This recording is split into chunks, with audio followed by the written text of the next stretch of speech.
As you see, guys, this will be the day we waited for, the day we opened up all the doors. Okay, maybe not all the doors, but if you guys get the reference to the song I just sang, or the lyrics in this case, then shout out to you guys. But yeah, one of the biggest things that got revealed in the latest chapter, and I was like, oh my dude. But we'll get to that when we get to that, okay? That being said, hey guys, what's up?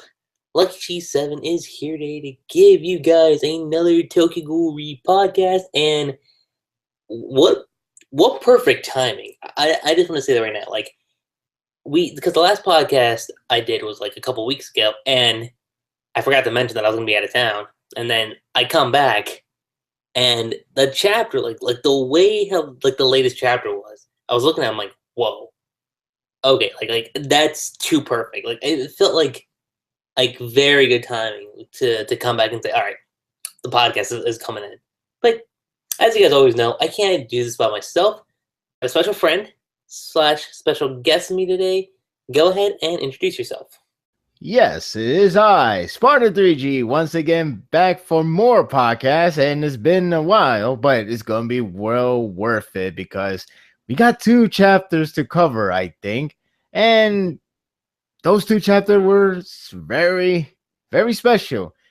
At least the first one, personally for me, because it was the time when I actually played a Wizard of Oz song, and it goes something like, "The Wicked Witch is dead." But we're going to cover that a little bit later on. But the next chapter and the latest chapter is definitely the most, not so much of a jaw-dropping, but it's something that makes you feel like, yes, finally we got this reveal out of the way. And yeah, it still feels rewarding despite how much we all predicted this. But we're going to discuss that later on. And again, it's great to be back for another podcast with LuckyRave. Thanks, man. Like, it was great to hear that. Yeah. But man. Still, what a way to come back, like especially like with the latest chapter, which we'll get to that when we do. So let's just kick off the bat here. 137, I believe. So you got Roma there with her Bellsprout looking thing. Yeah, we're still calling it that, for those of you who weren't aware of that in the last podcast. So yeah, Bellsprout. Yeah, that's pretty much, well, bean sprout, Bellsprout, whatever sprout. with a bit of Dark Souls in this mixed into it. Yeah, pretty much. Yeah, Roma's and bottoms like while she's pretty much holding Koriwa like in the palm of her hand. Well, at least with with the dodgy mother. It's like, yeah, a bit off topic, but I just arrived at the conclusion that as far as whether the chicken or egg came first is concerned, the chicken must have been first. And then, of all the things Furuta's doing, I read this part and I'm like, are you serious, Furuta? Like, really? He's like, oh yeah, Gintama really is the best. Like, he's not even paying attention. He's just like reading, and I'm like, are you seriously doing this right now? And then he like looks at me, he's like, oh, over already, huh? You got Roma still doing her thing. Like, yeah, Bureau Chief, what's for dinner? And then, yeah, Furuta saying, yeah, you're probably pretty hungry, huh? In your Kagura form and all? How about a special class meal? Sounds yummy. And then this part kicked in, and immediately I was like, oh, okay, so shit's about to get real, because you get basically, like, the dodgy mother, in a sense, gets like a cut. Like Marcus Phoenix cutting open the rift form from Gears 2. It was kind of like that. And lo and behold, Urie breaks free, and I was like, yes. I'm like, perfect. Because, as you guys know, last chapter, I'm like thinking, we had like some Attack on Titan sprinkled into like the ending bit of the last chapter, and now here it's like, Urie, no. Like, I'm not having that shit. I've seen Attack on Titan. I know how it goes down. I'm not gonna go down that path. So we're gonna do this my way. And like, it throws Roma off. Like, no, it's like the dodgy body. And again, like what Urie does is fucking impressive. I'm not gonna lie about that, because you have him going in, save Koriwa, and he's like, his arm, the bleeding's horrible. And, just kind of having the inner monologues going, and like, you inhuman bastards, he's against the clock.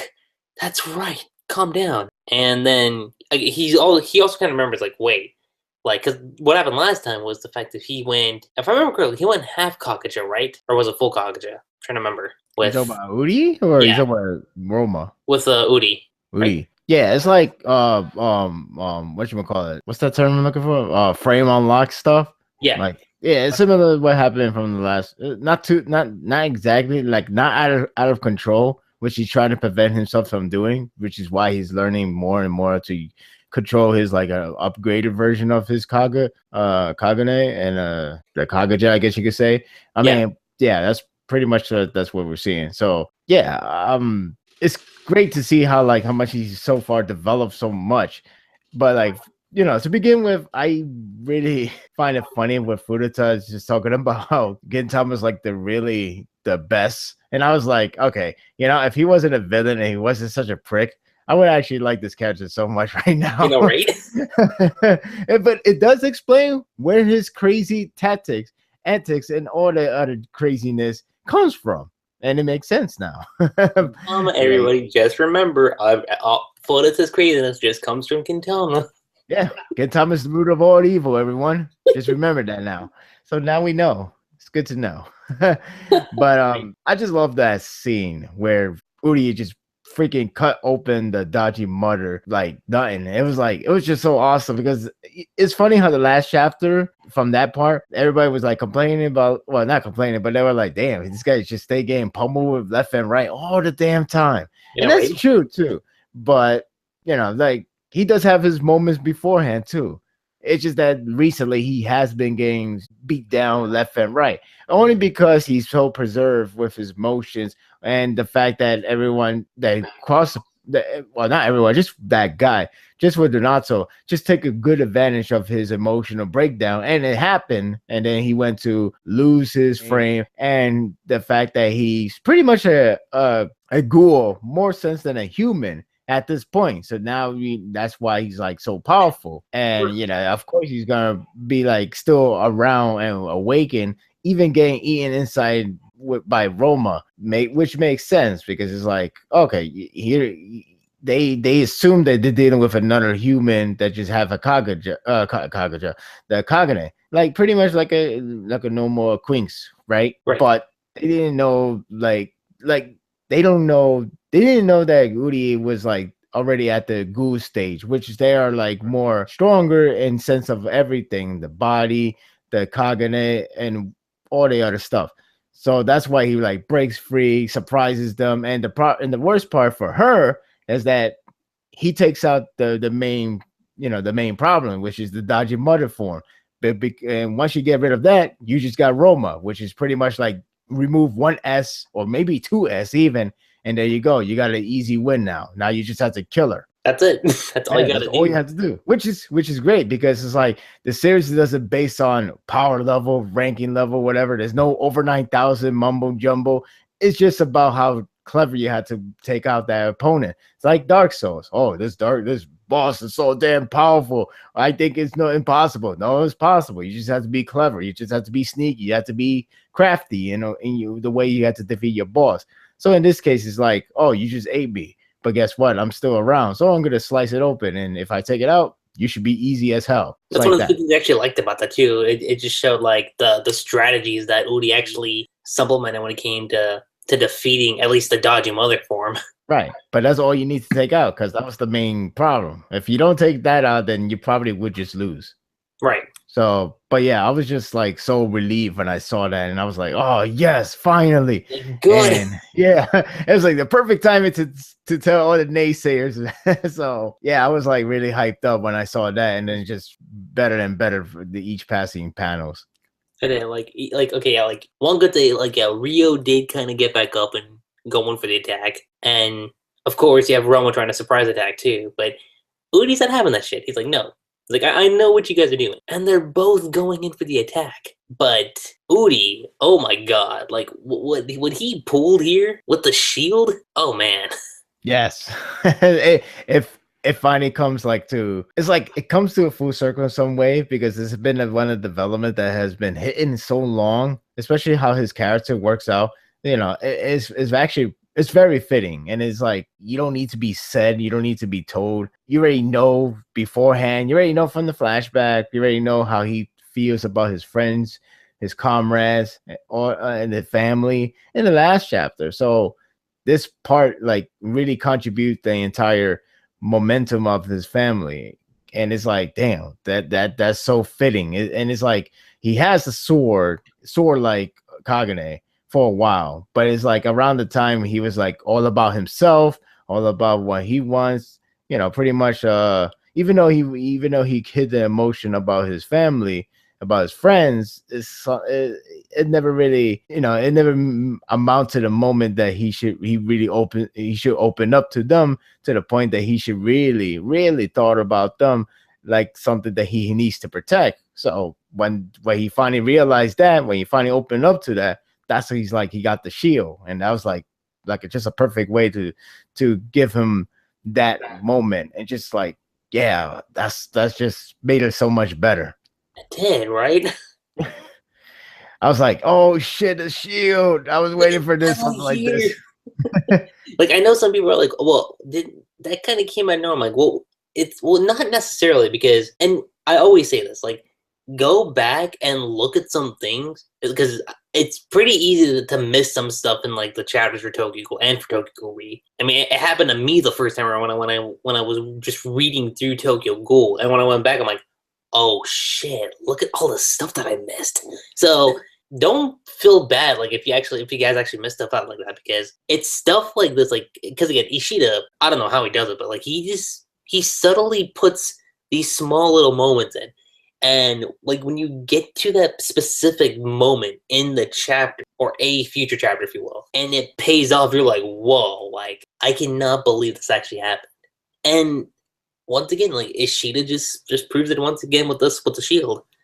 Exactly. It's like, oh, it was like never completely formed, but now you finally got it, because of everything what it finally amount to, with all that development he was going through, not just in this scenario, but like the past chapters, the past arcs. Is like everything just builds up for this moment. It's like, there we go, that's more like it. And Kagane is always evolving, as much as depends on the emotion, the thoughts of a user.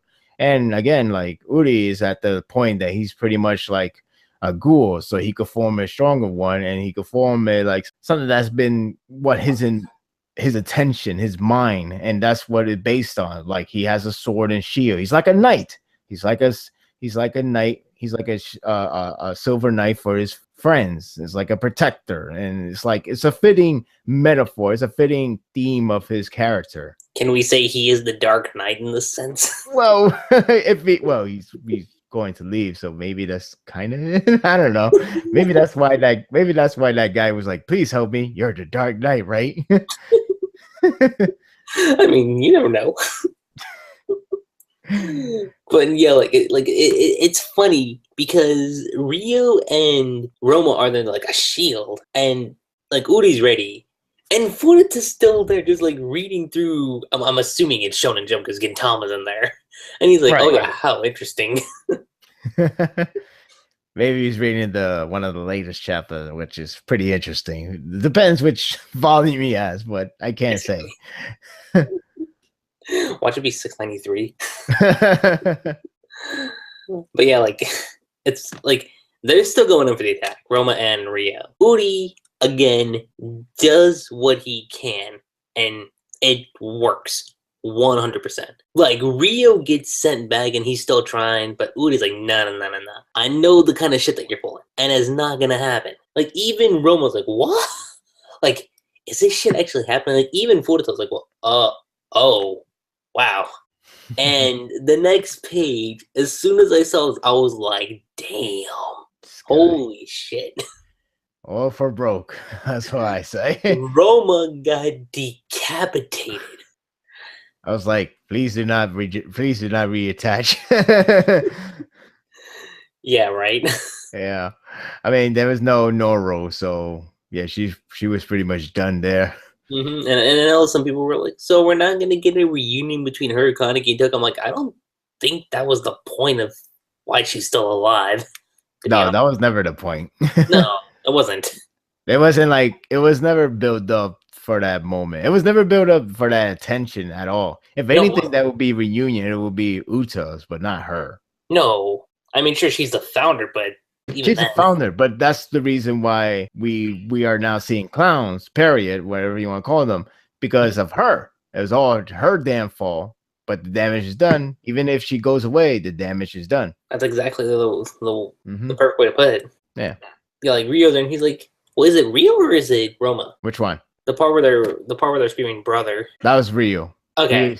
He was pushed off the building. That's what it was. All right, I just need to make sure. So that's there. Roma, like, blood's gushing now because, she got decapitated. And her last words are farewell. And then Urie just said, no, shut the fuck up. Like, that was so awesome. Oh, I love that part. I didn't feel like I saw something. They just slashing you and just leave it alone. No, I'm really freaking cutting that shit off. He's just like, no, I've had it with this shit. It's like he pulled an arbiter from Halo 3. It's like, no, you must be silenced. Yeah. I know what you mean. I know what part you're talking about. That's true. Oh shoot. That's what that one was legendary also. Oh my god. I mean, granted, it's a little bit more graphic here, but same thing. You make sure she's 100% dead. I mean, she was already dying there, but he's like, no, I'm gonna end this perfectly. You're right. Oh my god. So yeah, the only thing left's like maybe just like part of her head, and that's it. Yeah. She just laughed, and then she dies. And then I celebrated. I celebrated with joys and tears. I celebrated with a song, Wicked Witch is Dead. I celebrate like I just won every entire game of every entire shooter games where you just win, and every victory song just plays around throughout hours and hours and hours. It's just like it's like the Star Wars Episode 6 ending, victory dance, and all that greatness. And then the spirits of somebody just is like, yeah, well done, you did it. I don't know, maybe it was Yao. Right? I mean, that's what it was supposed to be, because we have Urie there running up to Koriwa, who's pretty injured. I mean, he put up a good fight. Like I'll give Koriwa did a lot, and that's worth mentioning. And he's not in the best condition just by the way how he is right now. Just because of the fact that he dealt with Roma and Rio at the same time. And again, with a prop sword. Keep that in mind. Prop sword and a one arm. That's it. Yep, one arm, prop sword, no Quinke, no Kagane, nothing. Just straight up man against two ghouls. One is the triple S, and the other one is a psychopath. All on his own, everyone. Remember that. He did that all on his own. Yeah. If only he has the Arata armor, things would have been much different. It would have been much different.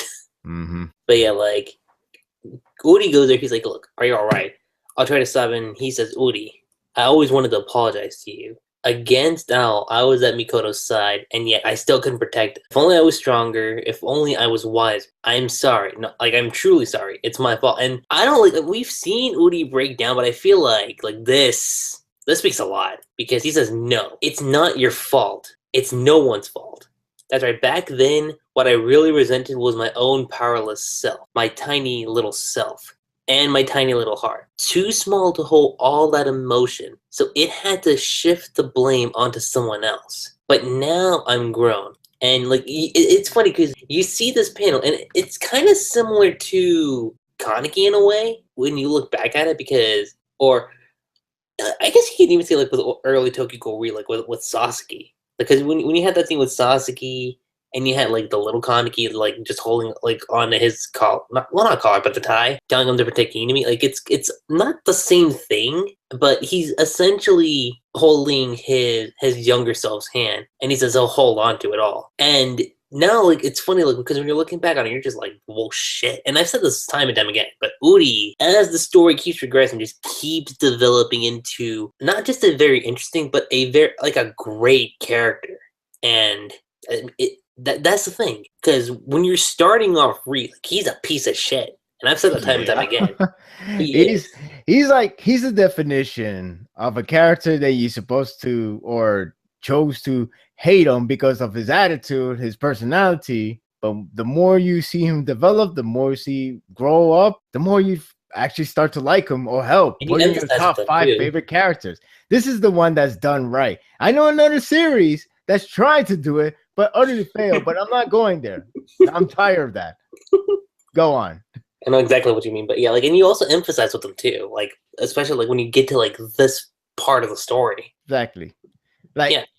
it's amazing because I too I didn't like the guy. I didn't like Urie at the very beginning because I thought he was just about I want a promotion. I want to be the leader. I don't care about what you guys do. Just don't get in my way. He's such a stubborn bastard. And that's where he was. And then like I thought he would just develop like, okay, I'm gonna be nice. And that'll be the end of the story. But what this series does is develop him slowly and gently with his character and his growth because you can see every detail on how much he's changing from his mind, from his attitude, from his personality, from everything, from every front. It's not like a one-off thing that's just like, oh, okay, now he's good because this thing happened. It's more like every moment, every small piece just transpired him to change or develop because of circumstances like Shirazu death lead him to be the leader, and then Sasaki, just told him off like, you're weak. You're the one that fought for this, which pretty much tells him like, if you're gonna blame somebody, it has to be you because you were there. You're just not strong. That's your fault. And that's something that connects to this moment because he doesn't want it to be the fault. He doesn't want to be blamed. He doesn't want to feel pressure. He wants to give to someone else that pressure. He wants someone else to take the fault.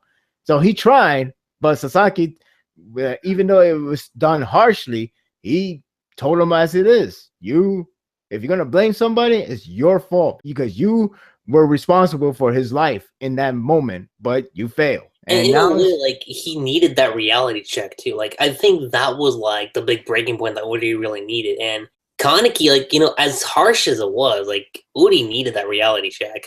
Exactly. It's like it was done harshly, but the reality check is needed to be done. And it really affected him. You already seen him when he was like in a Kaguya state, so to say, in the last arc. He was actually have some grudge against Sasaki because he left him in this position, and not only that, but Sasaki left them, so it's like makes it much harder on him. And and it's funny because he was like, I want to be the leader, and then when he becomes the leader, it's like, shit, Like, I don't want to be the not as leader. easy as you thought it was gonna be. Right, it's not as easy. It's just more hard work and more pressure on him, and he just like it's funny because he wanted to be the leader. He got it, but now everything is going downhill to the point that he believes that Shirazu could have made a much better leader than him.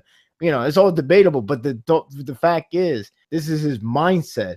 This is what he believes. This is how much he has fallen. He feels like everything has gone downhill because of how much weight he cannot carry, which is pretty much based on that was said in this chapter. Like, my heart was so small to carry so much weight, so I just try to pass it along. But now I'm gonna do that instead.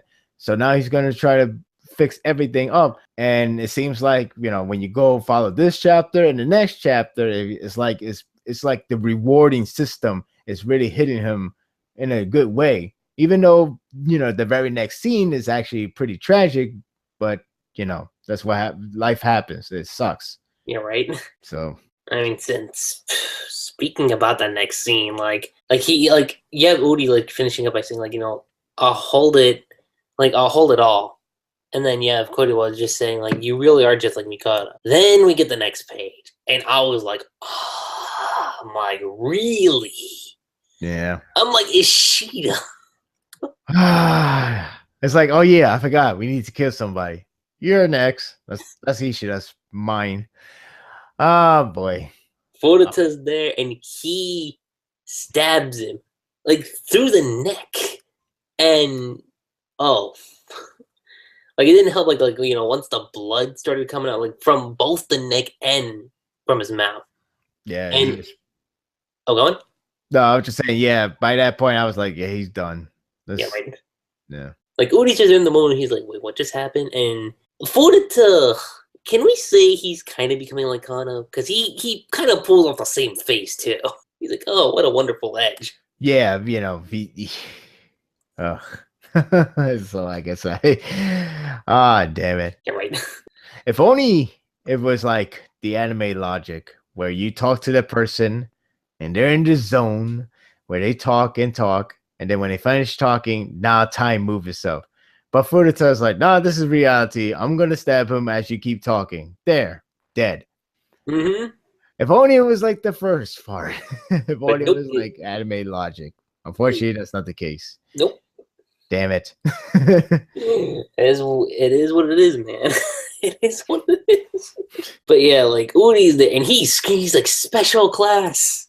I don't blame him, and then he gets pissed. He's like, yo, Furuta. And that's when Furuta, again, smile, like Joker, if you will. Like, yeah, I guess you can make the comparison, because he's got that smile. He's like, oh, yeah. It's like, you've been far too noisy for some time now, kid. And he's like, time to die. And then, here's the thing. When I saw this, I was like, really? Like, that's it? Like, Furuta just got, not just shot, but he basically just got shot in the head. And he's like, huh? Yeah. I wouldn't mind. I was just like, okay. Like, wait, hold on. Did we just R.I.P. Furuta? Hey, I wouldn't mind. I wouldn't mind. No, I would. Oh, cool. He's dead. Yeah, right. Like, I wouldn't mind. Like, oh, gone. No, it's like I already knew he was going to die there, because if you remember the other Washu, he didn't die from a headshot. He just woke back up and just scared the shit out of us. So I expected Furuta to be in that same situation before the next chapter was released. Yeah. So like I didn't count him out, but I still feel like, yeah, that's what you get, bitch. That's like, and I knew from that gunshot, I was like, oh, that means Marude is here. Please, better be him. Yeah, like, it's funny because I actually the funny thing is I actually kind of forgot about that. So when I saw that, I was like, well, I'm like, all right, okay, so Furuta's down. That's what it's looking like. It's wanting it to be. But is this the way how Furuta should go out? And I'm like, no, I don't think so. Like, because the way how Furuta's been built up, I'm like thinking, nah, there's no way Shida would just do that with Furuta. Like, after all the build-up he's been doing. Huh? Oh, I did it with Eto. Nah, that's still unconfirmed. Nope. Go on. But yeah, like, you got that, and I'm thinking, okay, now I'm pretty, because for some reason, like, I always had that inkling feeling like maybe there'll be some kind of thing that Furuta will have that'll help him survive. And actually, now that you brought that up, that actually makes a lot more sense now when I think about it. So yeah, there's that, and that's actually where the chapter ends. And thus we get to the chapter everyone wants us to talk about, 138, Fall from the Tower. Oh boy. Yeah. Well, I did find it funny because if you were to not remember about the gunshot to the head equals not real death for the ghouls, or at least for the Washu family, you actually will buy into his death with his starting pages, because it's just funny. I was like, oh, he is dead. He's like, about it feels to fall. like that, yeah. Like, oh, death.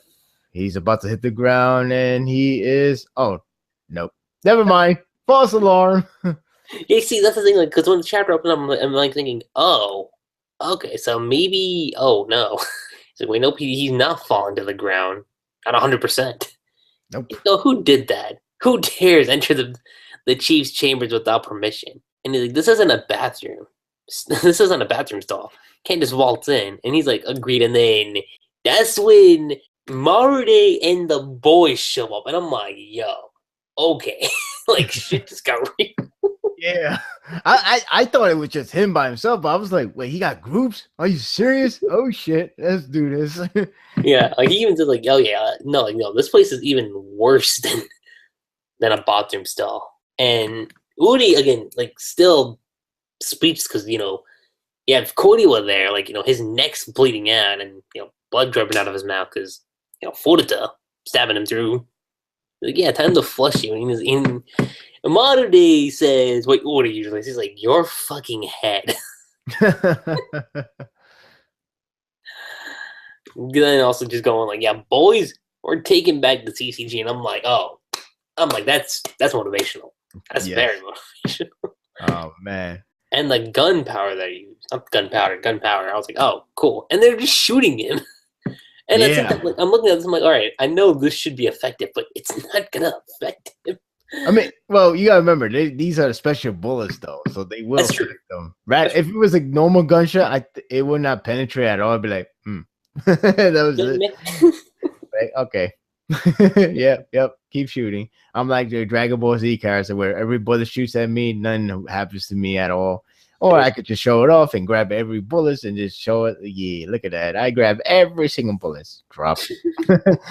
But in this case, we instead got Furuta being Tony Montana from Scarface, which is pretty fun to see. That's actually a good analogy to use. He's like, come on, keep shooting. Come on, I can take it. Yes, seriously. I was like, I think another yayo before we got to this arc. Not a coke, whatever you want to call it. Boy. But like, it's funny because he even goes like, "Oh yeah, like if only you had a little bit more meat on your Furuta." And that's when Marude says, "Whole." Furuta's still moving, obviously, and shit. When I saw this part, I got a bit worried because I was like, "Oh fuck!" I was like, "What is this?" Like I knew it was a Kagane, but I was like, "What?" I was like, "Oh shit!" Like this is bad. It's like a Kagane. That was some crazy Kagane though. Like it was like come out of nowhere. I'm like, oh, I think he's gonna try to fight back, and then out of nowhere, just like boom, a huge Kagane right straight towards them. Mm-hmm. I was like, oh shit, I caught me off guard. Like even Marude's like, well, guys, it's the same shit. Yeah, that's what I love about this chapter. That's what I love about this chapter. Before we got to like the later half, like. It just Marude. He's like one of the few remaining old characters in terms of age. There's like such a action film character. Even he even put a punchline, "You're fired." I'm like, oh my god, this guy's so awesome and funny at the same time. I'm like, and I just love how he's like, we got guns now. The hell with Queen K. They're old as shit. This is the real deal. I was like, all right, this guy's the man right now. I know, like I'm looking at this. I'm just like, yo. I'm like, this is great. Yeah. I was like, damn. I was waiting for guns to take over too, because like Queen K is good, but that's like that's like a lot of work to do, and it's like fight fire with fire. Yeah. And, with guns. I know part 1 they have guns, but it was like very they rarely use it in part 1. Yeah, it was a rare thing. I think they say it has high cost of money and stuff like that. Mm-hmm. I forgot they explained it like why they don't have that many weapons, but now they do, and they took all of them, and it's just like straight shoot it straight at Furuta, which is like, damn, that's so good. It's amazing. Yes, and it makes it more amazing when the Kagane came out like out of nowhere, and he was like, man, this is the same old shit. You know what? We got bazooka now. I know. When I saw that, I was like, oh, I'm like Marude right now is being the Levi of the Tokyo Ghoul verse. Like, that's the perfect way to put it. You're right. Oh my god. Damn, I should have thought of that. You're right. Like I didn't think about that when I was doing my live reaction, but now that I'm looking back, I'm like, wow, he is being the Levi of the Tokyo Ghoul verse. I'm like Marude, like MVP. That's all I'm gonna say. Oh my god, just awesome. And one of them's like saying, yeah, like the RC piercing are new, and they made it like looks like I ain't gonna need a Quinky anymore. Machubi, like, give me a box of these. He's like, our enemy's a ghoul, show no mercy, full power volley, and they're still blasting forward. It's like you fools, you don't know what happens to those who stand against me. And Furuta's running off, and I'm like, what? I'm like, where are you going off to? Well, I'll tell you. and he's like flying away, and he's like, "I'm the wind, actually a bird." And then this threw me off big time because I see this guy, and then I'm like, "Wait, what?" And I remember him. I'm like, "Matsuri." like That's just, out of all surprises in this chapter, that one actually got me the most because I'm like, wait, I thought he's dead. That's what I thought too. I was like, wait, hold on, didn't you get kind of unicornified before? Didn't you cut into a bajillion pieces according to the narrator back in like I forgot what chapter number. It's like our last arc. It was in the last arc. I know it was off screen, but last time I recall again, you said you cut to a million pieces. I'm gonna go back and find that right now. Yeah, seriously. Like I'm just sitting here going like, so was that a lie? Apparently so. Maybe I don't know. I think the narrator likes to troll once in a while. I mean, if the narrator's actually Ishida, then, well, that says something. We know Ishida's actually writing the story, but who knows? Maybe the narrator within the Tokyo Ghoul verse is actually Ishida. That would explain too much then. Yeah, right? It'd be hilarious, actually. But, yeah, that's going forth. And Matsuri's there, and he is... I don't want to say he's putting Furuta to run for his money, but it is interesting how this fight's turning out. I'll be honest. It's really interesting. Oh, here we go. See, this is what it says in chapter 116. Soon after, Matsuri was cut to ribbons. And yeah. Wow. Well, he sure looks like he's healthy as a ribbon then. Yeah, right. So what the hell is this? And what's weird is like the way how it's like lined up pretty much say like, yeah, he's working with Marude. It's like, but he killed your father. Why? Like, yeah, right. It's like this needs explanation, like really, really bad. Like this needs a flashback. Like I'm pretty sure we're gonna get that. Oh yeah, definitely. We with Ishida, it's like, oh, okay, we every detail you need to know will be answered. You just have to wait, and it might not be that long to wait. So I'm just saying, at my current position, I am like confused. So I'm like Urie in this whole entire chapter, have zero idea what the hell is going on. I can relate because like I'm still confused. Like, wait, hold on, how? Wow. Oh god. I mean, it's not a bad confusion. It's actually a very intriguing. Yeah, it's a good confusion, if that makes any sense. It's an intriguing way. It's like you really wanted to know so much about this complexity. Like you're seeing this character alive. You're seeing like a group, not just Marude by himself. He actually has a group. It's like a rebellion. It's like, are we about to see CCG Civil War or something? Is that what it's going after? I'm not. It could happen that way. I'm just saying. It's true. It could have, but yeah, like, whew, like, yeah, crazy, really crazy. Yes. So yeah, Marude is alive. Furuta is still alive.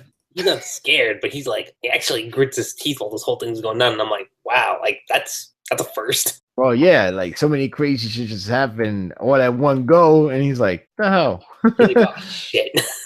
Yeah, like what the hell is going on, man? Man, my vision, I had like, oh, Urie and the other guys are going to die by Roma and Rio, and my day would continue on killing, doing the execution and laugh. Mm-hmm. Nope, none of that ever happened. Roma is dead. Rio just got pushed off the building. God knows what happens to him. Then my brother, my brother. Is it my brother? Brother. Can you say you can say my brother, right? Try to remember the relative. My relative is back alive and try to kill me with a damn sword, making me a freaking chicken sesame or whatever he said it. Sashimi. Yeah, sashimi. Yeah. My life is not really all according to plan or according to Keikaku. Nope, not at all. Nope. And yeah, so he's there. So Matsuri's still going after him. And we cut back to Mari. He's like, fuck, we didn't have enough men, huh? And then, he's going up to Urie. Kuroi was there, like at his final moments. And shit, this was emotional. I'm not gonna lie. Yeah, this was sad. I mean, to be fair, it was kind of foreshadowed, but again, maybe I shouldn't even say it because again, guys, we say stuff half the time it ends up coming true. Remember the whole wedding thing that I joked about? Look what that ended up going. Oh yeah, huh? Damn. Whoops. Which is why I'm not going to say anything. But like this bit was kind of fortunate, and I think we talked about it here and there in like a couple podcasts. But it was something we like. It's still sad. I'm not gonna lie, it's still sad because Marude, he's like, what's with that old face? And he's like, I'm here, right here, Iwa. It's like, I'll be by your side now and always. And then he just says like Maru. He closes his eyes, and that is the end of a great man known as Koroiwa. Shit. That sucks. I really like that scene though. Like it's like if I recall correctly right now, it's like Marude is like the last old veteran of CCG right now. Well, he's not even CCG, but point is he's like the last remaining one. I mean, yeah, he is the last one. I'm thinking my top of my head right now. Because everyone else is like second gen. Let's just call them second gen. Like Urie's like second gen. You could say the Q Squad are like third gen. So it's like, yeah, that's a good way to put it. Yeah, point is, it's pretty sad because like we seen them from part one. They were alive all the way to the end of part one. With one exception. Then part two is like all thing went to hell. Now he's dead, and his son is still in jail. But hopefully they break him out, and hopefully you carry on the name, and hopefully you can snap freaking Furuta's neck. That would be something to watch, but we'll see what happens. I mean, that's gonna be heartbreaking. Like when Takeyomi sees that, like shit. Yeah. Like the worst thing that could happen is like losing a father and his wife. But hopefully it could just stop at losing his father, and hopefully they would say, hopefully they save Yoriko because Furuta plans has been messed up. So maybe they push him away to get her and then do the execution and whatnot. So hopefully this is a way to prevent it, and now they could just break free Yoriko and Takeyomi. But we'll see. I'm hoping that's the case. I hope that's the case. I really hope that's the case. Mm-hmm. Yeah. So from there, Urie's there. He's like walking up to Koroiwa, and he's like asking, he's like, so Special Class Marude, can you please explain what the hell just happened? And he like, explain, kid. It's like, you think they're just gonna let this slide? And you have Matsuri there. He's like, Urie. He's like, we meet again. He's like, no. Yeah. Not this shit though again. Like, seriously, why? I'm like, yeah. I mean, like, I thought to say too, like, nah, shit. Like, really? Like, do we have to go through this now? Yeah. Funny note. I didn't even realize it well, not now, but I didn't realize it till later, which I didn't mention in my review. But I noticed that Marude still has that cut from his head, from forehead side. Oh my god, I didn't notice that either. Yeah, this guy's brain is still intact. Freaking washoes. Yeah, I'm just thinking like, what are the washoes the senjus of the Tokyo Ghoul? Well, let's not go crazy, because if that's the case, then everybody would be like, aha, luckily for me, I have the washu gene. Aha, I got the washu gene too. I'm the reincarnation of a washu. Kaneki is. I'm like, oh no, this series, god damn it. We were going on a good streak. Let's not go there. I know, right? It's one of those moments. It's like, what's next? Oh, the prophecy said that one of the one-eye king is gonna actually bring balance to the world. I'm like, no, what's gonna bring balance? Me stop reading this series. If that's what it is, I'm gonna be like, Ishida, no, please.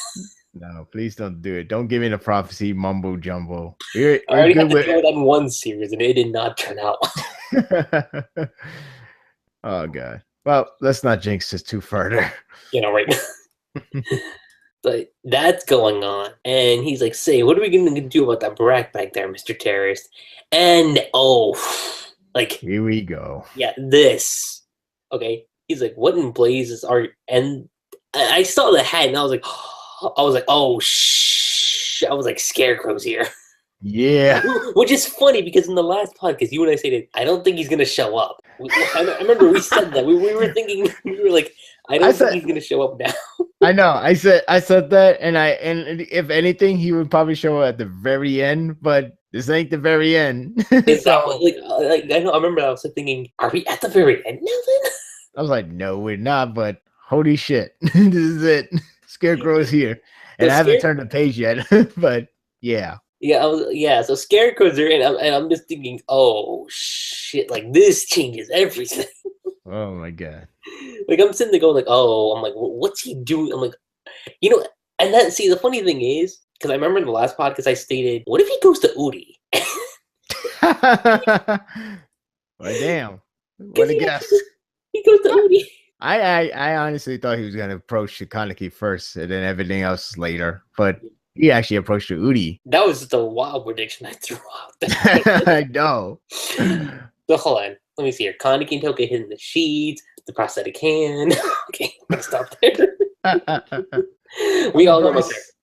On the bright side, we don't have to think about the parallels of the other chapters. Otherwise, don't jinx it. Oh yeah, I guess I should not jinx it.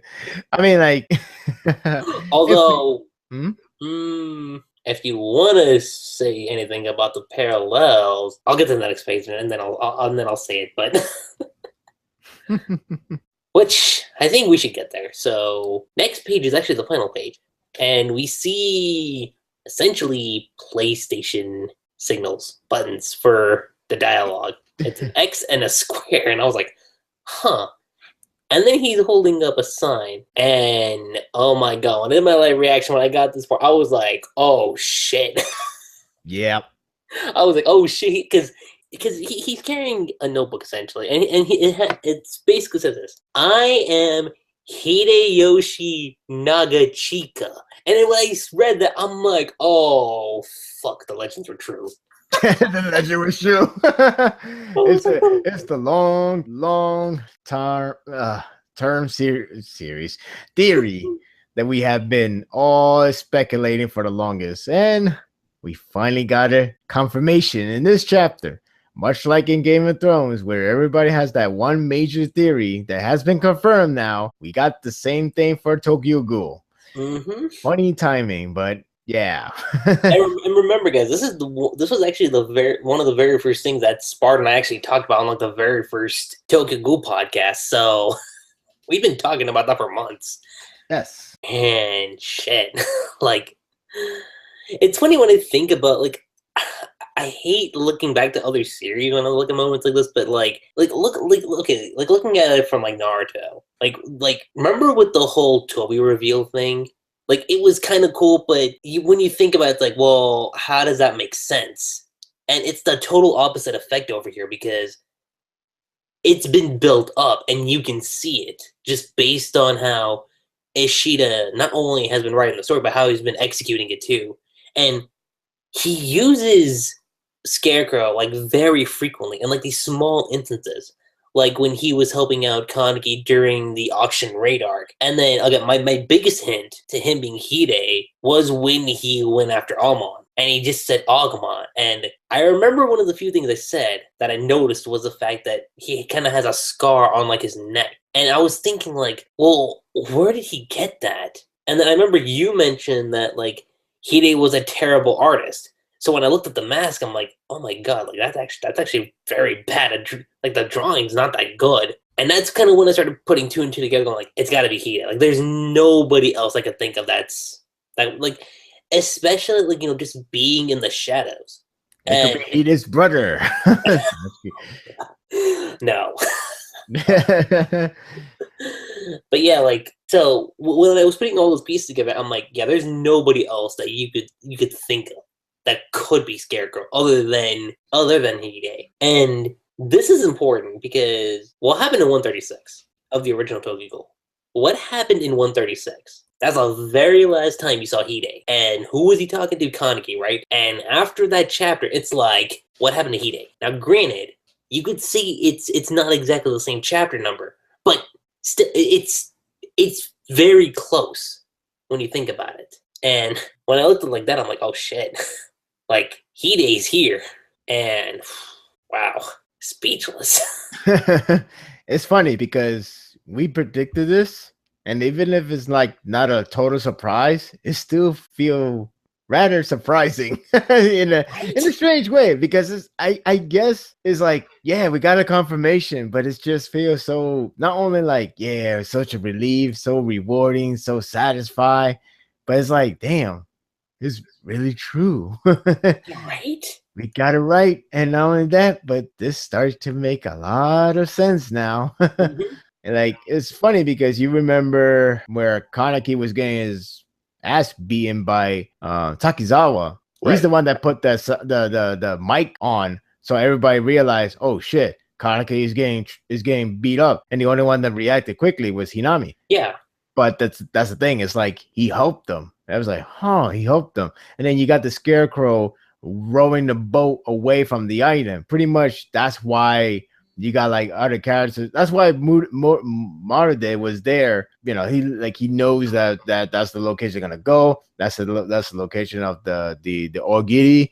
That's where like get all the top info. And I guess maybe he was responsible giving Marude the information about the Washu being a ghoul. And I don't know. I don't know if there's anything more to it, but it's like he gathered so much information just by being hidden all this time. Right. And it's kind of funny because when you think about the original Tokyo Ghoul also, like Hide was always in the shit, like not always in the shadows, but like he was always doing stuff like behind the scenes. Right. And what did Scarecrow do? He's practically doing the same thing. So exactly. when you think about it like that, it's like, oh my god, like Hide's been there since the beginning. Like he never went away. When you look at it, he's right. been there. Like you just never realized it up until now. Right.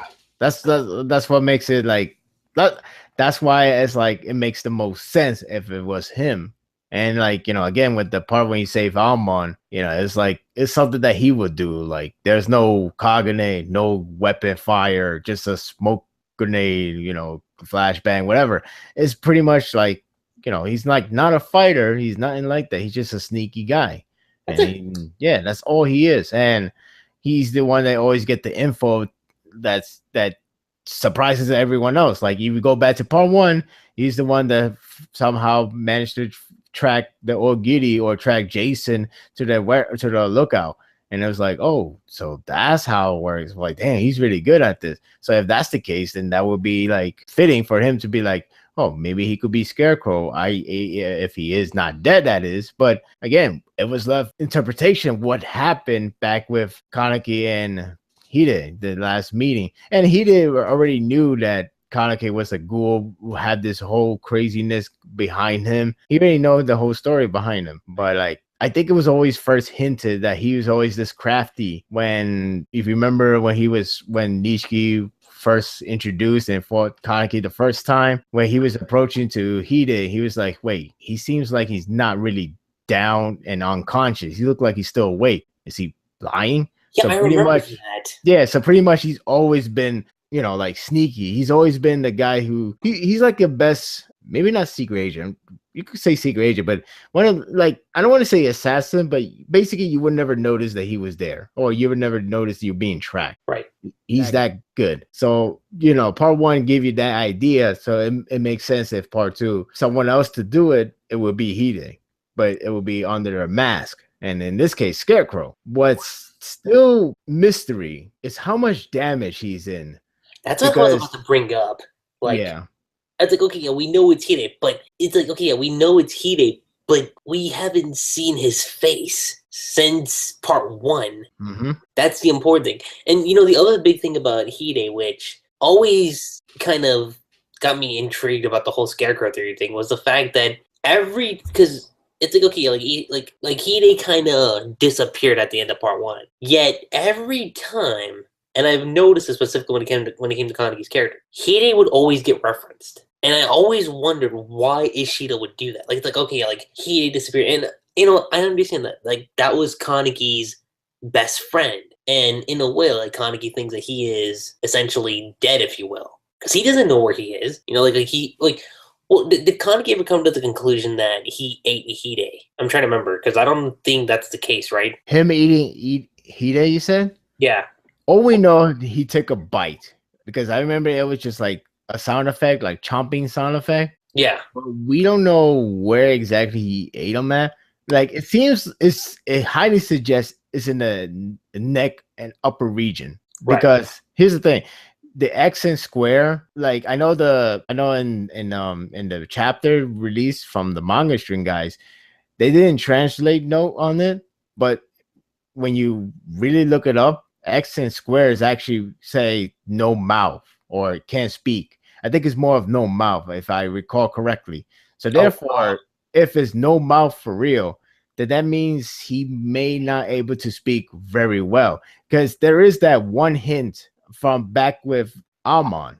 When he tried to save Almon, he barely could say his name. He Yeah, tried, like he said but it like Agumon. yeah, it's like very, very broken. Like it makes me think that his face may be disfigured, and that's the only thing I could think of. Like it could be Yeah. really disfigured. Maybe he did suggest him to take a bite of his face. I don't know. I don't know what's the situation. Mm-hmm. It just it does just suggest that it's his face that gets the bite out of it, or maybe it could be more. Maybe it could be his body as well. Maybe not like losing the limbs, but it could be like a lot of body parts. Like, oh, he lost that flesh right there, Here's there. the other thing too, because it's like, okay, yeah, like he's wearing a hat, but Right. that's the other thing. It's like we haven't seen now. Maybe it's the mask that's covering up his hair. It could be that, or maybe it's the hat. Who knows? But it's like when he takes off the hat, like, is he gonna be bald or what? You know? You know what? The way I envision is like something like what something that you see in a lot of anime. Okay, okay, maybe not too deep, but that's actually more of starvation. So I'm trying not to compare that. But like how I can't Like find it Obito? right, huh? Like Obito? Not necessarily that. His is only losing his eye, That's true. but and his body gets messed up. But from the way I envision Hide would be like somewhat similar to with Griffith from Berserk. Oh, that's a good way to put it. Yeah, like it's like not exactly skinny, but you could see like the tone in his figure is really, really, really badly shaped. And that's kind of like how I imagine with Hide, or something like you know how like the face feels like okay, you know how like the colossal titan looks like. Yeah. Think as that, but little tiny more flesh part of there instead of like just the inner body part, like the colossal. Like there's some skin, but I can imagine like there's barely any left. Like it would be like Two-Face kind of disfigured. Oh my god. Like that's how I imagine. Like I think it goes from everywhere from his head to maybe some of the body region. Maybe not the limbs like the arms and legs because he has them, but I do believe that his body's really really messed up. Like he cannot talk. I mean, he could talk maybe, but you won't understand him. His broken is broken. I don't know. Like that's how I envision him. Like he's really in a horrible shape. And I it's could like see that. I could see, to me, I see it like a reunion between him and Kaneki to be really sad more ways than one. Not just sad because of like, oh, they finally back together as friends, but like if Hide shows his body, you know, Kaneki would be hurt because he did that. Yeah, and he To didn't even him. realize it. That's the thing. It's like, and I think I was going to bring up was like when you get to the reunion between him and Kaneki, because it's going to happen now, and Yes. I bet you 100% that's probably when we're going to get the face reveal, as with Kaneki. Like I don't see it happening with anybody else besides that. Maybe Toka, because you know Hide does know Toka too, so it could be that. But like it's funny because when I always envision Kaneki and Hide's reunion, despite whatever, like, you know, whether or not he was Scarecrow or not, I always envisioned it being sad, as far as from Kaneki's point of view goes. But now that you're revealing that it's Scarecrow, and with all the hints that Ishida's dropped, especially like when you look back at like the original chapter 136, like I think it'll even be depressing. Like when you just see it, it's like the face, like when he takes off the mask and Kaneki sees it, like, you know, I could even see Ishida doing this. Like maybe he takes off the mask. We don't exactly see Hide's face, but Kaneki does, and Kaneki's like, "Oh shit!" Like, what did I do? Like I could see him blaming himself, but I could see he did try to cheer him up, like either by like showing with it'd be hard for him to say it, but it'd probably be like a way to gesture it. Hopefully that would be like something like that. Because I can see Kaneki, he'd be so broken to see him in this figure state. Yeah, I mean, like, yeah, it's better than the fact that he's alive, and that should be a great news to him when he sees him. But just to see the damage he has done himself is gonna be hurtful for him. Oh yeah. Yeah, that's one thing I'm like not looking forward to see, because it's like, damn, it's gonna be such a freaking emotional moment right here. Yeah, man. But yeah, it's great that we the main theory that we all have come alive, and we can finally put that to rest. The one thing we're waiting for is what exactly is condition, because again, it could be like just the face really disfigured, or it could be more than that. I don't know. Yeah, right. For all we know, he probably has one eye. I don't know. It's disturbing to even think about like how badly he is right now. Right. I mean, people always wonder what condition Almond was in, but when you like Almond, like when you look at him now, it's like, all right, he's fine, but Hide is that's a completely different case. Yeah, well, Almond has a badly non-fun. Well, not it's a functional arm, but the arm is like not incomplete arm. Remember, he has like 3 fingers in that one. Yeah. So that also kind of got me wondering, what if that's when Almond comes back? Is during the reunion with Kaneki and Hide? That'd be interesting. Because I would like that. I kind of wondered, like, because Almond knows Hide, because the only thing we know is that Scarecrow saved Almond. We don't know what happened after that. So, and you remember that conversation that Kaneki and Almond had, like right before this craziness started with the arc? Yeah. And he was talking about like friends. Yes. Like, I wonder if that was like Almond subtly, like because there was like a certain expression that Almond had in that chapter, and I always kind of wondered, like, well, if Hide's Scarecrow and he knows that, like, I always got the impression that maybe Almond wanted to tell Kaneki that Hide's alive, but he didn't want to, because, I mean, who knows, maybe Almond has seen what condition, like the condition that Hide's in, because judging by the fact that, Kaneki and Hide are best friends, knowing that much, like if that's true, then I'm sure like he's only keeping it hidden for Kaneki's sake, because if he tells him he's alive, I need to see him. Well, it's like, okay, like you will meet him, but the damage that's done that was caused by you is, Well, I wonder if this is his own group right here. Oh, what, Hide? Yeah, because the way how they made it like seem like he's the charge of everything. Huh. I didn't think about that, actually. I mean, I'm trying to figure out how he managed to have Marude and Marude on his side right now, which is like huge accomplishment if you ask me. Yeah, right. But like the question is like, is he gonna do anything to like is he like I don't think he's part of GOAT. I don't know. Otherwise, Kaneki would have been known already. But maybe they're gonna. Right. But maybe they're gonna still help him in the background somehow, some way. Well, we gotta look. Okay, so let's look at the situation right now of like where everything is at the moment. Furuta at the moment is like kind of like on the run. That's what's going on. Mm-hmm. Toka and Hinami were about to get away. Urie and Hideko are about to have a fight. Hajime's still there, and then you got Kaneki and Banjo, if I remember correctly. Yeah, it's Banjo. Yeah, no. I'm trying to remember exactly what they were doing because it's been a while since we've seen them, but they're going to get bodies. That's right. That's what it was. They need them for nourishment. Otherwise, they're all screwed. Which they are still screwed, but you get my point. Yeah. Yeah. Well, I'm really hoping with Urie being asked to join him. I'm hoping he bring the Q squad with him. Hopefully, it's not too late to do that. I know the predicament is really wild right now. It's like, oh man, this is too tight, the situation. Mm-hmm. But I'm still hoping he could try to bring them along. Yeah. Like, this is like the perfect time right now. Otherwise, it would be like, oh, Urie left, but the Q squad is still in CCG, the bad side one of these. Because I said I think he's going to because of that little conversation that he and Psycho had like a few chapters. I know. Yeah, that's what I'm saying. Like, now's the best time. I'm hoping he goes back and just like, hey guys, we're leaving right now. Hurry up. Yeah. Well, of course they gotta save Yoriko and Takeomi. Hopefully they do that too. Mm-hmm. They will do that. I'm pretty sure they would do that at least. But I'm just hoping they could try to get more men. Like, hey, Suzuya, you want to join us? Cool, let's go. Mm-hmm. Get as Yeah. many people as you can before before Furuta probably send more men, or he probably come back and just like, you know what, let me take care of myself.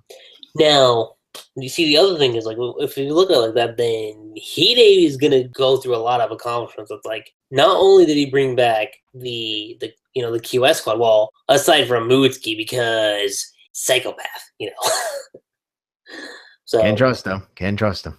nope. And then he would also be the reason why Toka and Yoriko would be reunited, and also in a sense, well, Odie's part of the QS squad, so there's that. But then ultimately, confronting Kaneki, like that's gonna be a lot. I know, right? Like Oh, I can man. imagine that whole thing just being one chapter. Like maybe the chapter will be more than just Kaneki and Hide. Like you'll get like this big reunion with everybody. It's like Yoriko, Toka, QS Squad, Kaneki, and at the very end, Kaneki and Hide. Maybe you have Amon and Akira show up there too. Like I know Akira knows Hide, if I remember correctly, right? I'm pretty sure everybody at CCG should know him. Yeah, so that's gonna be a big that'll be a big bombshell to drop. It's like yeah, he takes off the mask and it's like, this is what you did. Well, he's not gonna say it like that because This is what you did. Now pay up the price. That seems rather evil, actually. I don't know, right? That seems very uncharacteristic of him. Yeah, to do when something like I was that. thinking like that, I'm like, wait, hold on, that doesn't sound like. But I know what you mean. I know what you mean, though. Like not exactly that tone, but exactly pretty much what he's trying to say to him. I know what you mean. Mhm. And then regarding why Hide can't speak, I'm wondering if it also has to deal with his voice box. And I might have mentioned that in an earlier podcast, but I remember because the fact that we know it's Hide now, I'm wondering if when Kaneki chomped on like the certain aspects of Hide that he did, let's say that one of them was not the voice box, and that's probably also one of the reasons why Hide can't speak very well. Is because his voice box got damaged. They didn't think of that. Yeah, right. That's a good question. Huh. Yeah, right. The thing is like when Kaneki was out of control in front of Hide back in chapter 136, the first part. Yeah. Like he was always out of control, and then once he got his food, he just go out to Arima. But we don't even know the status. Like, does he even know what he just done? Like, I'm pretty sure he doesn't. He just know that he did. He just know that they did something. That he probably feels like he just ultimately killed them, and that's it. But he doesn't even know like the condition. Doesn't even know exactly where he ate, what he done to him. So like that in itself is still a mystery. Even though like we know that he is still alive. He's Scarecrow. We still that's all good and all, but like we still need to know like the details. Yeah, like the details, the damage he did, and exactly how he got this far, either alone or he got some help even beforehand. That's what I was about to say. Like, if Kaneki put Hide in so much of a position, like you gotta wonder how did he survive then? Exactly. And I mean, I know this theory's been going on for a while. I don't know if you believe it, but there's a theory that maybe Hide is like a descendant of the Washu. I remember that. I remember hearing that theory. I don't remember the proofs they have, but for now, I would just put it like in the back burner. I mean, with all due respect, if it's good to have a theory, I'm just not behind it at the moment. No, I'm not either. Yeah, it's just I mean, like I remember hearing that in a Tokyo Ghoul Chapter 1 remake, he did actually make fun of the fans' theory about him being a one-eyed king or something like that. Right. Yeah, they because there was a theory about that a long time, or still is actually. So he actually make fun of that. That's what I heard. I'm not sure that's really true. I should try to check out, but that's why there's like a little reference there. And it was like, oh, see, I'm not the leader, something like that. Because I remember somebody actually said like, oh, Hide could be that one-eyed guy that Ayato is going after. I'm like, that's too much, don't you think? Seriously. Yeah, it's like, oh, he's the real mastermind. Haha, the real villain. It's like, okay. Let's not do that. No, that's not happening. But yeah, it's like So like I said, guys, like we know. So one of the biggest series we just got answered, but now that answer has just opened up a lot of other doors. Like, okay, so now that we know it's Hide, what about the details? You know, like how did he survive? What did Kaneki do? Like, how far did Kaneki go?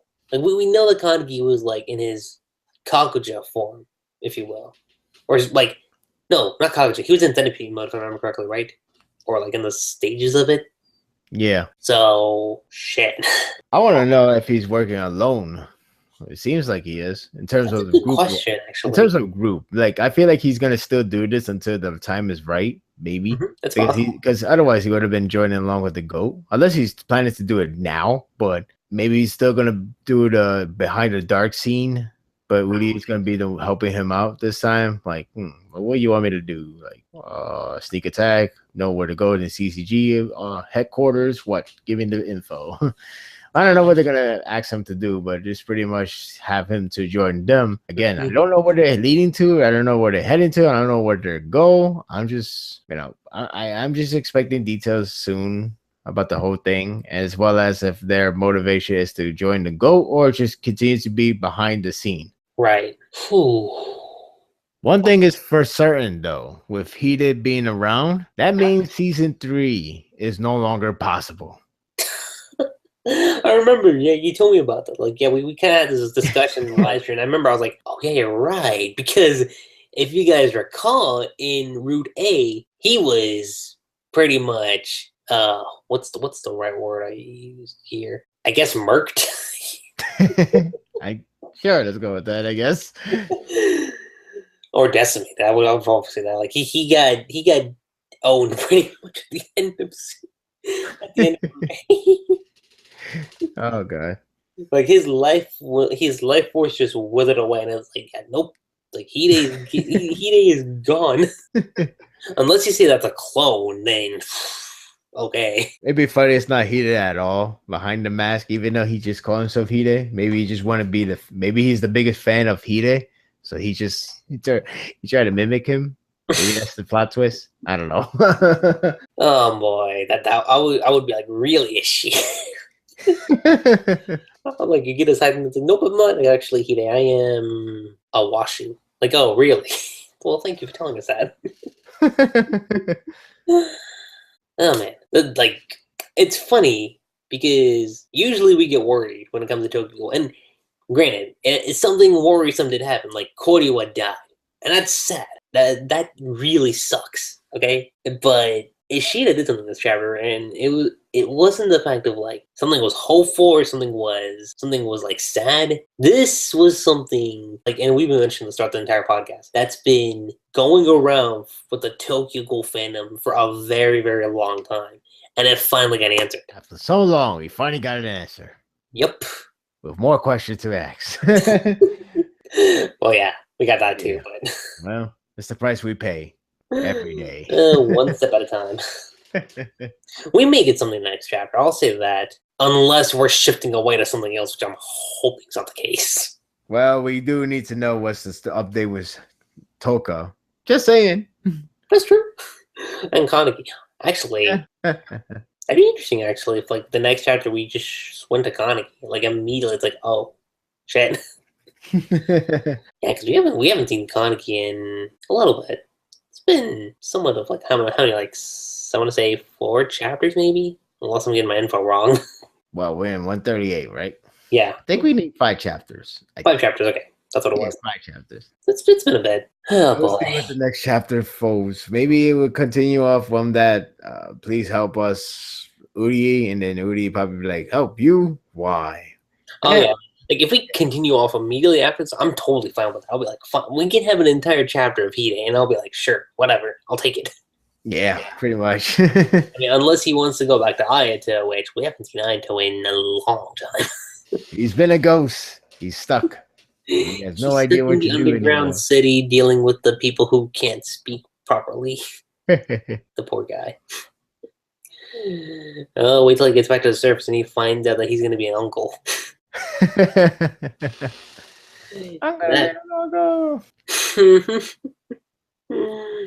he becomes an uncle. Maybe that's when him and Hinami get married. Who knows? Why? Say what now? Why?